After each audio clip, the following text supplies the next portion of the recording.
안녕하세요. 장로교 총회신학 김만옥 교수입니다. 이번 여러분과 같이 할 강의는 선교학입니다. 총 13강으로 오늘은 제1강 선교란 무엇인가에 대해서 하겠습니다. 선교. 자, 우리 성경적 근거를 한번 보죠. 선교에 대한 성경적 근거가 어디에 있냐면 신약 성경에서 두 곳을 볼 수 있는데요. 첫 번째가 요한복음 20장 21절과 이 마태복음 28장 19절이에요. 자, 요한복음 20장 21절에 보게 되면 아버지께서 나를 보내신 것처럼 나도 너희를 보낸다. 여기서 보낸다. 이제 보낸다. 그리고 마태복음 28장 19절 너희는 가서 모든 민족들로 제자를 삼어. 이 가서, 이 보낸다와 가서를 합성해서 나온 것이 바로 상호 결합해서 나온 것이 선교의 의미를 결정하는 거예요. 선교의 의미를 결정하는 것이고요. 자, 근데 이게 이제 여기서 보낸다는 것이 우리가 이해가 필요한데요. 이 기독교 역사에서 이 수도원을 통해서 사실상 선교가 된 거죠.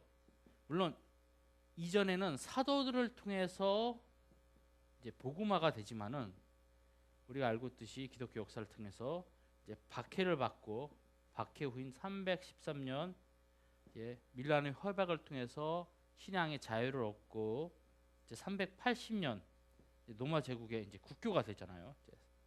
사시게 되면서 그 이후에는 수도원의 수사들을 중심으로 선교가 되었는데 여기서 수사들은 타문화의 불신 종족들을 이제 선교의 대상으로 삼았다는 것이죠. 선교 역사적인 측면에서 볼 때요. 그리고 여기서 이제 라틴어, 이제 중세 시대는 이제 라틴어를 중심으로 이루니까 이 미시오가 오늘날 우리 영어권에서 말하는 미션이 되는 거죠. 선교라는 것이. 그래서 선교의 성경적 근거를 우리가 보자 하면 바로 신약 성경, 이 요한복음과 마태복음을 통해서 우리가 선교라는 그런 개념이 나왔다는 것을 우리가 성경적으로 이해해야 되고요. 물론 구약에서의 선교 이런 개념이 있냐? 선교의 개념이 있습니다. 그러나 이 구약에서는요, 이 소극적인 의미고요. 신학에 오면서 선교가 이제 적극적으로 되는 거죠. 다음 시간이 이제 선교 역사니까 그때 이 부분에 대해서 더 논하겠고요. 자, 이런 우리가 성경적 근거를 분명히 선교는 가지고 있다. 이것을 우리가 성경 이해하면 되고요. 자, 우리가 이제 선교에 대한 좀 바른 이해가 필요한데 우리가 선교에 대한 오해가 있습니다. 오해가 크게 세 가지가 있어요. 그래서 지금부터 하나씩 이제 논하라고요. 제가 공저로 쓴 책이 이 선교 오해와 진실이란 책인데요. 이 책을 쓰게 된 배경은요, 선교에 대해서 우리가 오해하는 것들이 많기 때문에. 그래서 지금 시간부터는 여러분이 열린 마음을 가지고 잘 들어보시기 바랍니다. 첫째, 우리 선교에 대한 오해 첫 번째, 지역적 구분이에요. 자, 물론 학자들에 따라서 선교와 이 전도를 구분하는 경우가 있습니다. 보통 선교는 지역적으로 볼 때 국외, 전도는 국내, 이렇게 우리가 일반적으로 그동안 많이들 교육을 받았죠. 근데 사실 이러한 걸 이제 학자들 간에도 입장의 차이가 있긴 하지만은 권위 있는 학자들은 대부분 이런 지역적 구분 자체를 안 해요. 특히 개혁주의, 우린 장로교 총회 신학이니까요. 우리 장로교에서는 이런 지역적 구분 자체를 안 합니다. 우리 장로교 개혁 신학에서 이 선교학으로 유명하신 분이 니엥크 바빙크라는 분이 있어요. 니엥크 카이퍼라는 분이 있어요. 이분은 이 성경적 근거가 없다는 거예요. 이런 지역적 구분으로 하는 게. 그러면서 이분은 전도에 이 선교의 개념을 포함하세요. 보통 우리가 오해하는 게 선교 안에 이 전도로 이해하거나 또 반대로 근데 이분은 전도 안에 선교가 있다는 거예요. 그리고 이제 또 제임스 패커라는 분이 있어요. 이분 이제 청교도 쪽 라인이신데 이분 같은 경우는 전도에 이제 선교를 개념을 포함해요. 리앵크는 이런 구분 자체를 안 하고요. 그냥 전도란 용어 안에 선교가 포함되어 있다는 거죠. 전도하고 가로하고 선교라고 이해하고 리앵크 카이퍼는요. 미국 칼빈 신학교 학장을 지냈던 선교학자입니다. 전도학자죠, 정확히 말하면. 그리고 제임스 패커라는 분은 전도 안에 선교라는 개념이 있다고 얘기를 하고요. 그 다음에 현대 개혁주의 이제 선교학자로 유명한 분이 찰스 베넨겐이라고 있어요. 미국 지금 플러 신학교의 교수인데요. 이분 같은 경우는 어떻게 이분도 이런 지역적 구분을 안 하는데 이분은 지리적 장벽이 없다. 더 이상. 그래서 이분이 이제 이야기하는 게 이런 말이 있어요. 선교는 더 이상 A 지역에서 B 지역에서의 이동을 말하는 것이 아니다. 21세기 특히 이 21세기 선교는 뭐라 말하냐? 범세계적이고 동시다발적으로 일어나고 있다. 그래서 이분은 이제 우리 세계적이라 할 때 글로벌이라 말하잖아요. 그 다음에 지역을 말할 때 노컬이라 말해요. 이 두 단어를 합성해서 무슨 용어를 주장하냐? 이분이 만드는 용어 이제 글로컬이라는 용어를 이제 이분은 주장해요. 글로컬. 그래서 이분이 교회에서 교회가 아닌 곳으로, 교회 안에서 신앙이 있는 곳에서 없는 곳으로의 이동을 말해요. 그러니까 여러분이 생각을 버리셔야 되는 게 더 이상 지역적 구분을 하지 말라는 거예요. 그러니까 국내에서 국내에서 하는 것은 목회라 말하고, 이제 목사 선교사에서 입장에서 말하는 거예요. 국외에서 목사가 이제 목회를 하면 이건 선교라고 이렇게 하잖아요. 이런 것 자체를 버리란 말이에요. 목회가 선교고 선교가 목회예요. 인식의 사고의 전환, 패러다임 시프트가 필요한 거예요. 그러니까 외국에서만 사역하는 사람은 선교사라 생각하지 말고 자기가 국내에서 사역해도 나는 선교자. 이 마인드가 중요하잖아요. 이 마인드 가지고를 목회를 해야 된다. 그래서 모든 그리스도인은 사실 실제적으로 이런 사역을 하고 있다. 선교적 사역을 하고 있다. 목사들은 이렇게 이해하시면 되고요. 자, 두 번째 우리가 이제 오해하는 것은요. 무엇이냐? 사역에 대한 오해예요. 앞에서 지적한 것처럼. 이 선교 사역에 대한 오해인데 이건 무엇을 말하는 거냐면 이 주체, 전도나 선교의 주체가 누구냐는 거예요. 보통 근데 우리 미국 기독교 역사에서 제2차 대각성 운동을 이끈 찰스 피니라고 있어요. 이 찰스 피니는요 장로교 신학을 했고요. 장로교 목사인데 그가 추구한 신학은 개혁주의, 다시 말하면 칼빈주의가 아니라 알미니안주의를 추구했어요. 이 알미니안주의는 나중에도 얘기하겠지만은 철저하게 인간 중심적 색깔이 강해요. 그러니까 개혁주의 또는 칼빈주의가 신본주의 신중심이라면 알미니안주의는 사실 인간 중심이에요. 특히 선교와 전도라는 측면에서 보면 그 신학적 색깔이 더 두드러져요. 그래서 찰스 피니가 무슨 말을 했냐? 전도는 하나님의 일 100%와 인간의 일 100% 합 200%다 이런 말을 해요. 유명한 말이에요. 찰스 피니의 유명한 말. 근데 이에 대해서 이제 청교도 사상가로 유명한 제임스 패커가 자신의 책 복음 전도란 무엇인가에서 이렇게 말해요. 전도는 100% 하나님의 일이다. 오늘날 한국 장로교회가 사실 추구하고 있는 지금 전도나 선교는요. 사실 제임스 패커가 말하는 입장보다는 찰스 피니의 입장에 있어요. 그래서 어떤 이 인간의 일 100% 요것에 초점을 맞추는 경우가 많아요. 그건 나중에 이제 개혁주의 입장에서 본 선교에서 이제 이야기를 할 겁니다. 그래서 우리가 이 사역에 있어서 주체가 절대 찰스 피니가 말하는 것처럼 인간과 하나님의 공동 사역이 아니라 철저하게 하나님이 주체가 된다. 그래서 바르트가 이런 말을 했어요. 악시오, 라틴어인데요. 악시오 데이. 이 하나님의 일이라는 거예요. 전적으로 선교와 전도는. 이 하나님의 우리말로 번역하면 행동이라 말하는데요. 우리가 이런 신학적인 전제를 갖고 있어야 돼요. 전도와 선교에 대해서 인간이 하나님과 협동 또는 협력한다 이렇게 이해해서는 안 돼요. 철저하게 하나님일 100%다.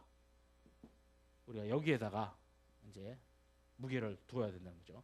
그러니까 우리는 그러니까 바울의 말대로 그 열매를 맺게 하시고 분은 하나님이세요. 하나님. 그러니까 우리가 하나님의 어떤 주권적인 거. 그러니까 우리가 목회를 함에 있어서 앞에서 말했죠. 목회와 선교의 구분을 없애라. 지역적 구분을 없애라.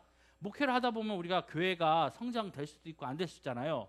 근데 우리가 이런 거에 대해서 우리는 그렇게 거기에 대해서 인본주의적인 방법을 쓰지 않는다. 그 열매 맺는 것은 누구에게 있다? 하나님의 주권에 있다. 그래서 내가 작은 교회 한다 해서 열등감을 가질 필요 없어요. 작은 교회 한다 해서 중요한 것은요. 교회 사이즈가 아니라 뭐죠? 양이 아니라 질적인 거예요. 기독교 역사에서 보면 작은 교회를 하신 분들이 많아요. 그러니까 우리가 이 선교적인 것과 목회적인 것에서 사고의 전환이 필요한 게요. 하나님의 일을 사이즈로 보지 마라. 양으로 보지 마라. 양이 아니라 질적인 것이다. 이것이 우리 개혁주의에서 말하는 것이고 지금 우리가 어떤 주체에 있어서 왜냐하면 그 로마서의 9장에 있는 것처럼 토끼장이가 그릇을 만들어서 다 그릇이 있는 거예요. 그러니까 우리가 이런 좀 마인드를 가져야 된다. 자, 세 번째 우리가 오해된 게요. 영역에 대한 거예요. 선교 영역에 대한 건데요. 자, 우리는 이 스테판 성격자로 유명하죠. 스테판 니일이 이런 유명한 말을 했습니다. 모든 것이 선교면 아무것도 선교가 아니다. 뭐라고요? 모든 것이 선교면 이 모든 것이 선교면 아무것도 선교가 아니라는 거예요. 왜 이런 말을 하게 되냐면 선교라는 용어가 남발하고 있다는 거예요. 자, 우리 봅시다. 뭐 지역 선교, 어린이 선교, 청소년 선교, 학원 선교, 실버 선교, 문화 선교, 교도소 선교, 다문화 선교, 찬양 선교, 단기 선교.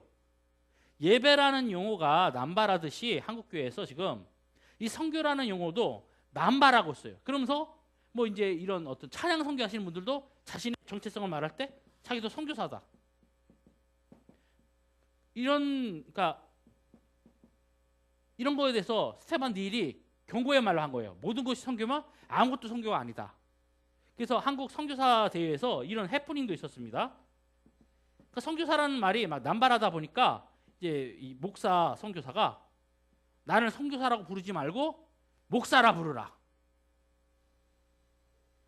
근데 이게 왜 이런 이제 목사 선교사가 이런 말을 했냐면 자, 우리가 원론적인 얘기로 들어봅시다. 선교가 도대체 뭐죠? 복음을 전하는 게 선교예요. 즉 선교사라는 이 미셔너리, 요즘 미셔너라고도 말을 합니다. 너리라고도 말 안 또 영어권에서요. 이 선교사는요, 복음을 전한 사람을 선교사라 말하는 것이지 뭐 찬양한다고 선교사 아니라는 거예요. 지금 스티븐 니일이 말하는 건. 그러니까 선교학자들이 얘기하는 건요, 복음을 전하는 사람을 선교사라 부르라 이거예요. 왜? 복음을 전하지 않는 사람들도 다 선교사라고 부르냔 말이에요.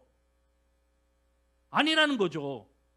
그리고 선교라는 용어를 아무데나 갖다 붙이지 말라는 거예요. 너무 남발하고 있다는 거죠. 예배라는 용어, 우리 예배학 제가 강의하면서 얘기했죠. 예배는 주일에만 사용돼야 되고 성례전이 있을 때, 그리고 집례자로서 목사가 있을 때 이 예배라는 용어를 사용할 수 있는 것처럼 선교라는 용어는 복음을 전하는 자, 정확히 말하면 목사가 선교사예요, 여러분. 그러니까 목사 아닌 우리 이제 평신도 선교사 또는 우리 전문인 선교사라고 그래요. 이게 사실 용어 남발이에요. 스티븐 니일의 말대로 모든 것이 선교면 아무것도 선교가 아니다. 이분들은 선교사란 말을 쓰면 안 돼요. 원론적인 얘기를 하는 거죠. 원칙적인 얘기를요. 근데 한국 교회는 이런 걸 지금 무시하고 있어요. 우리가 이제 생각해야 되는 게 뭐 전문인 선교사가 필요합니다. 근데 이 말은 사실 부적합하고, 물론 이분들이 그러니까 목사 선교사를 말하는 거예요. 목사 사람을 돕는 것이 아주 귀하고 격려되어야 하지만 선교사라는 용어를 이렇게 남발해서는 안 된다는 거예요. 전통적인 개념 그리고 성교학적 개념에서 보면 특히 우리 개혁주의 성교학에서 볼 때는 목사의 위치가 중요해요. 복음을 전한다는 거. 이것은 목사에게 주는.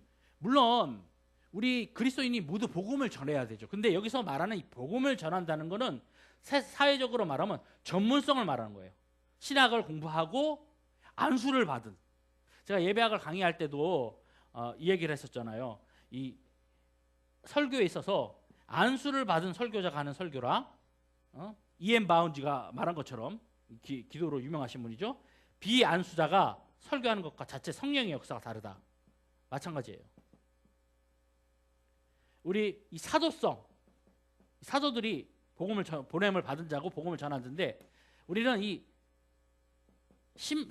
천주교에서는 사도가 신부에게만 이렇게 자기는 그러면서 자기에게는 이 사도계승이라고 얘기를 하잖아요. 근데 우리 개신교회는 사도계승을 논하지는 않습니다. 그러나 분명한 것은 사도성은 있어요. 그럼 이 사도성은 누구에게 주어졌냐? 안수받은 목사에게 주어진 거죠.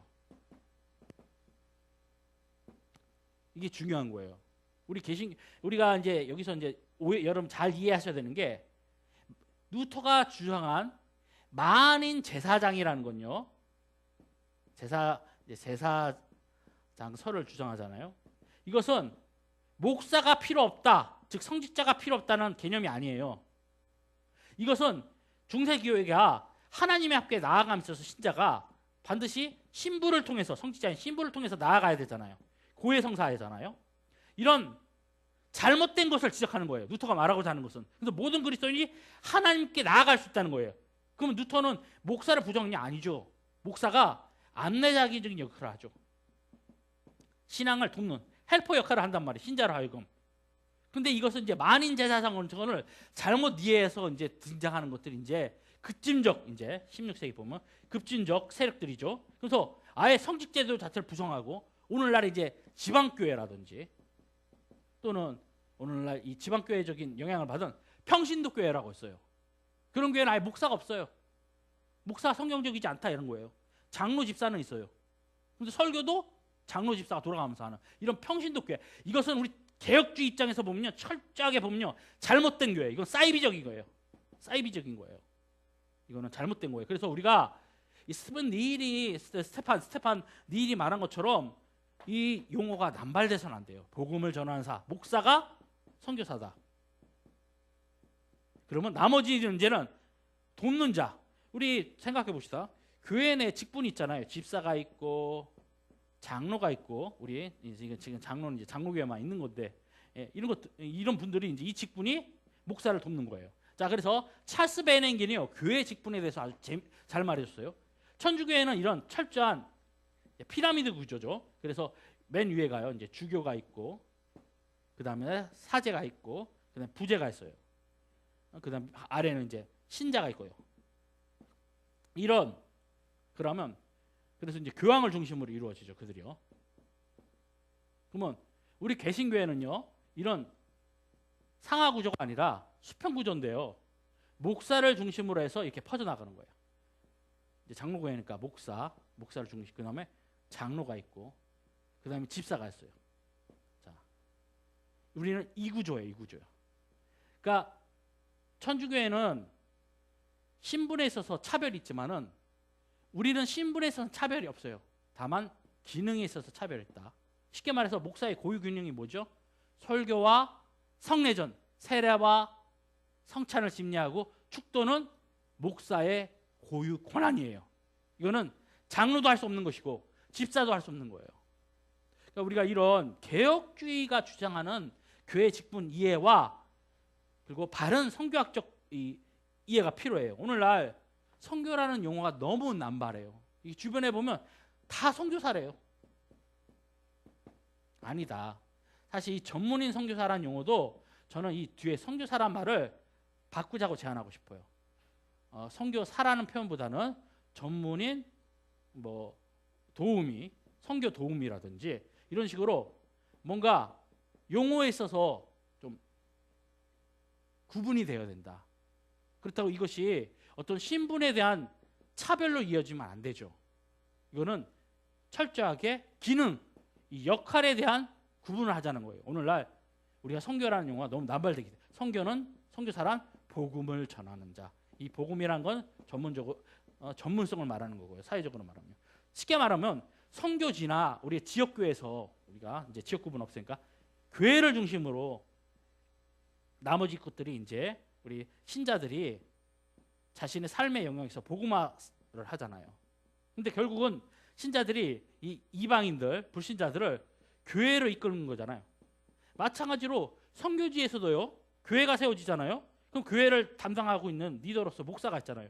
그러면 이제 이런 전문의 선교 도우무들이 이제 전문의 선교사라 말하지 말고 우리 흔히 말하는 목사가 아닌 신자들이 결국은 자신의 그 재능과 능력을 가지고 결국은 불신자들을 교회로 이끄는 거잖아요. 그래서 우리가 이러한 신학적 이해를 분명히 가지고 있어야 된다. 그래서 이거는 저만 지적하는 게 아니라 많은 선교학자들도 지금 위기로 보고 있어요. 선교라는 용어가 남발하고 있는 거에 대해서요. 자, 이제 선교적 근거에 대해서 이제 한번 얘기를 해보죠. 선교적 근거는요.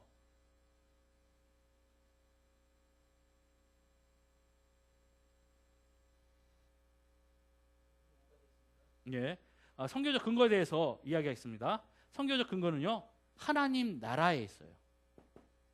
하나님 나라에 있어서요. 누트 갭이 얘기한 것처럼 이 선교는 이 하나님 나라가 근거고요. 그 다음 선교의 본질은요.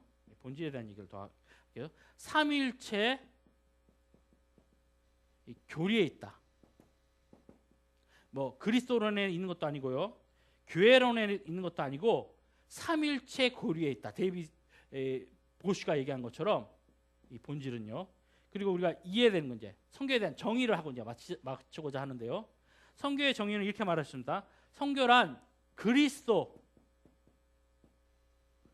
제자를 통해서 그러니까 제자를 만든다는 거죠. 그리스도 제자를 통해서 하나님께 영광. 이제 라틴어로 이니셜로 SD제라고 하는데요. 이게 선교에 대한 정의예요. 그리스도의 제자를 통한 하나님께 영광. 이것이 바로 선교에 대한 우리가 정의다. 그래서 우리가 선교에 대한 바른 신학적 이해를 반드시 가지고 있어야 됩니다. 다음 시간에는 선교 역사에 대해서 하도록 하겠습니다. 감사합니다.